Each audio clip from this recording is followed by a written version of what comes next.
ओम नमः शिवाय। आज हम श्री शिव महापुराण विंध्येश्वर संहिता का पाठ शुरू करने जा रहे हैं। श्री पुराण पुरुषोत्तमाय नमः। श्री गणेशाय नमः।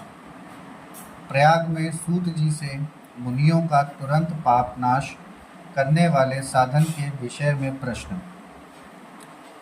दोहे के साथ स्टार्ट करते हैं।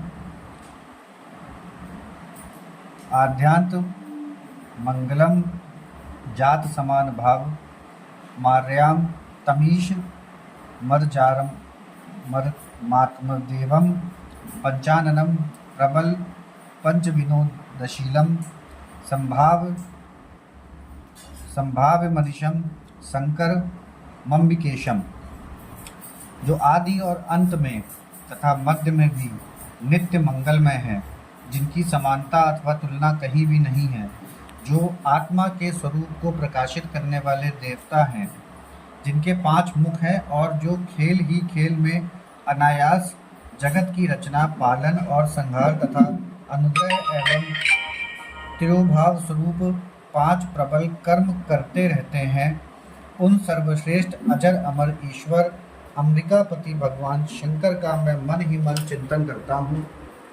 व्यास जी कहते हैं, जो धर्म का महान क्षेत्र है, जहाँ गंगा यमुना का संगम हुआ है, उस परम पुण्यमय प्रयाग में जो ब्रह्मलोक का मार्ग है, सत्यव्रत में तत्पर रहने वाले महातेजस्वी महाभाग महात्मा मुनियों ने एक विशाल ज्ञान यज्ञ का आयोजन किया।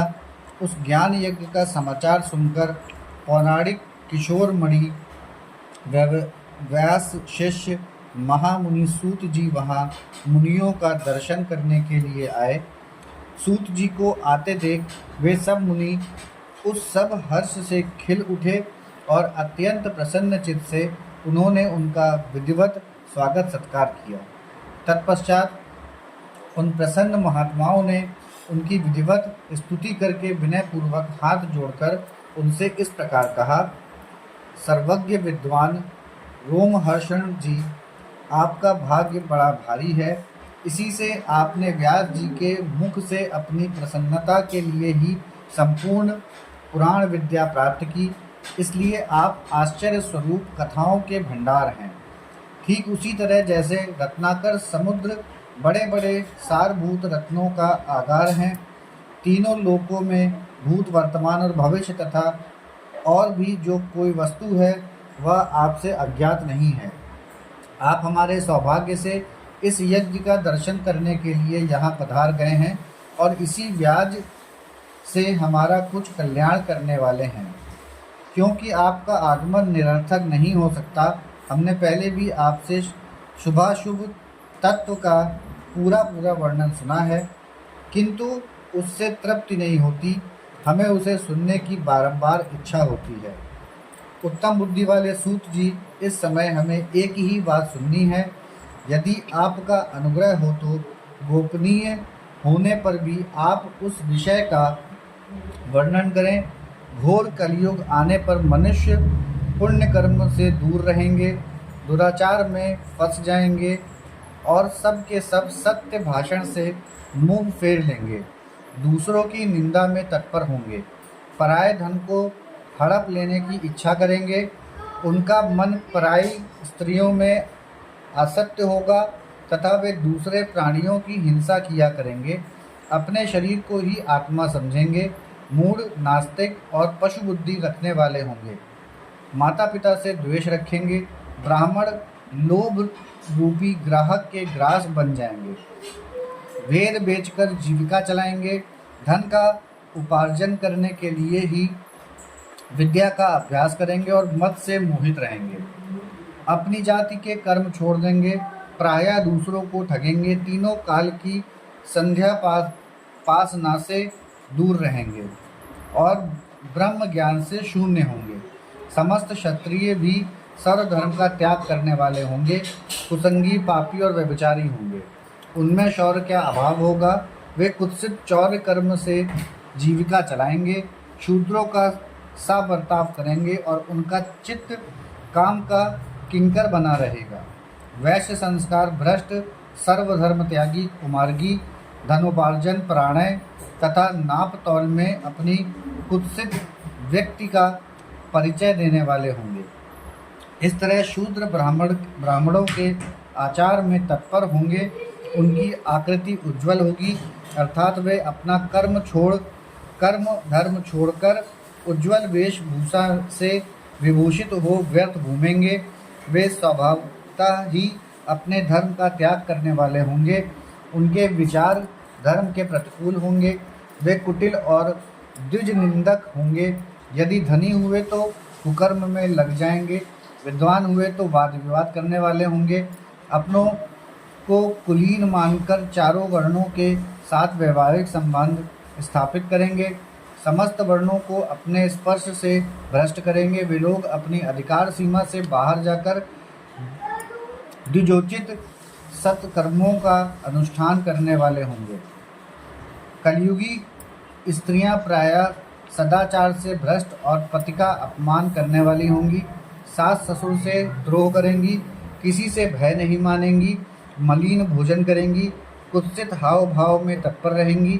उनका शील स्वभाव बहुत बुरा होगा और वे अपने पति की सेवा से सदा ही विमुख रहेंगी। सूत जी, इस तरह जिनकी बुद्धि नष्ट हो गई है, जिन्होंने अपने धर्म का त्याग कर दिया है, ऐसे लोगों को इहलोक और परलोक में उत्तम गति कैसे प्राप्त होगी, इसी चिंता से हमारा मन सदा व्याकुल रहता है। परोपकार के समान दूसरा कोई धर्म नहीं है। अतः जिस छोटे से उपाय से इन सबके पापों का तत्काल नाश हो जाए, उसे इस समय कृपा पूर्वक बताइए, क्योंकि आप समस्त सिद्धांतों के ज्ञाता हैं। व्यास जी कहते हैं, उन भाव्यात्मा मुनियों की यह बात सुनकर सूत जी मन ही मन भगवान शंकर का स्मरण करके उनसे इस प्रकार बोले। विद्वेश्वर संहिता का अध्याय 1 यहाँ पर समाप्त होता है। ओम नमः शिवाय।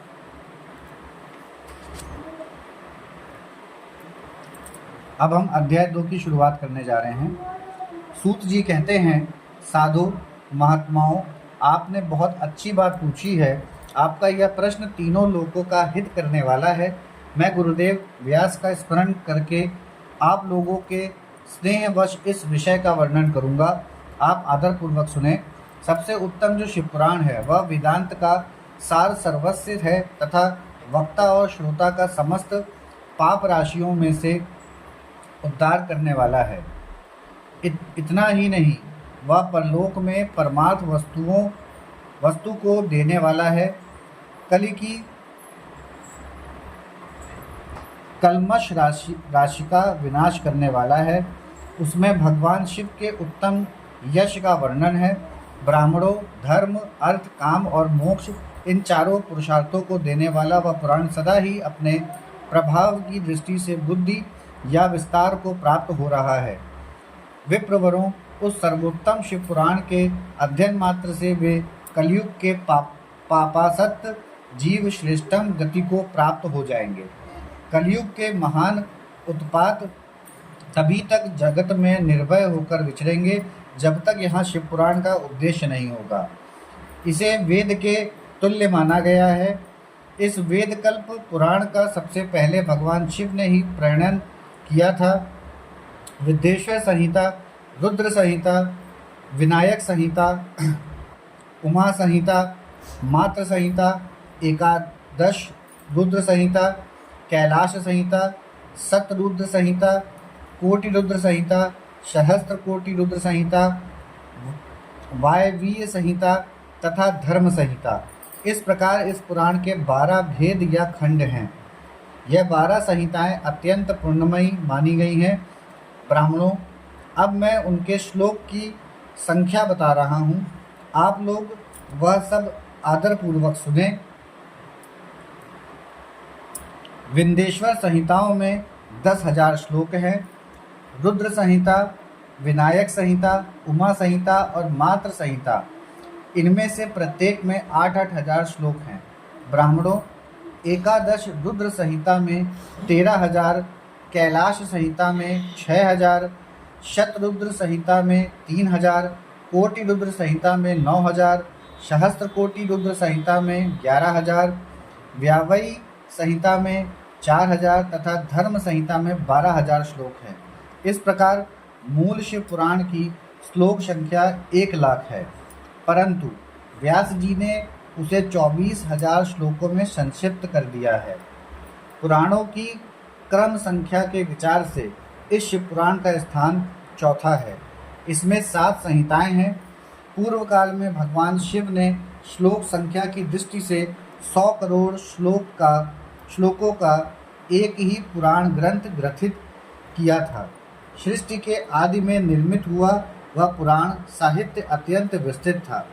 फिर द्वापर आदि युगों में द्वापयन आदि महर्षियों ने जब पुराण का 18 भागों में विभाजन कर दिया, उस समय संपूर्ण पुराणों का संक्षिप्त स्वरूप केवल 4,00,000 श्लोकों का रह गया। उस समय उन्होंने शिव पुराण का 24,000 श्लोकों में प्रतिपादन किया।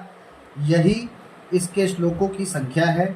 यह वेद तुल्य पुराण 7 संहिताओं में बटा हुआ है। इसकी पहली संहिता का नाम विंध्येश्वर संहिता है, दूसरी रुद्र संहिता समझनी चाहिए, तीसरी का नाम शतरुद्र संहिता, चौथी का कोटि रुद्र संहिता, पांचवी का उमा संहिता, छठी का कैलाश संहिता और सातवीं का वायवयी संहिता है। इस प्रकार ये 7 संहिताएं मानी गई हैं। इन 7 संहिताओं से युक्त दिव्य शिव पुराण वेद के तुल्य प्रामाणिक तथा सबसे उत्कृष्ट गति प्रदान करने वाला है। यह निर्मल शिव पुराण भगवान शिव के द्वारा ही प्रतिपादित है। इसे शैव शिरोमणि भगवान व्यास ने संक्षेप से संकलित किया है। यह समस्त जीव समुदाय के लिए उपकारक, त्रिविध तापों का नाश करने वाला, तुलना रहित एवं सत्पुरुषों को कल्याण प्रदान करने वाला है। इसमें वेदांत, विज्ञानमय, प्रधान तथा निष्कपट धर्म का प्रतिपादन किया गया है। यह पुराण ईर्ष्या रहित अतः करण वाले विद्वानों के लिए जानने की वस्तु है। इसमें श्रेष्ठ मंत्र समूहों का संकलन है तथा धर्म, अर्थ और काम इस त्रिवर्ग की प्राप्ति के साधन का भी वर्णन है। यह उत्तम शिव पुराण समस्त पुराणों में श्रेष्ठ है। वेद वेदांतों में वैध रूप से विचलित परम वस्तु परमात्मा का इसमें गान किया गया है। जो बड़े आदर से इसे पढ़ता और सुनता है वह भगवान शिव का प्रिय होकर परम गति को प्राप्त कर लेता है। यहाँ पे हमारा अध्याय 2 समाप्त होता है। ओम नमः शिवाय।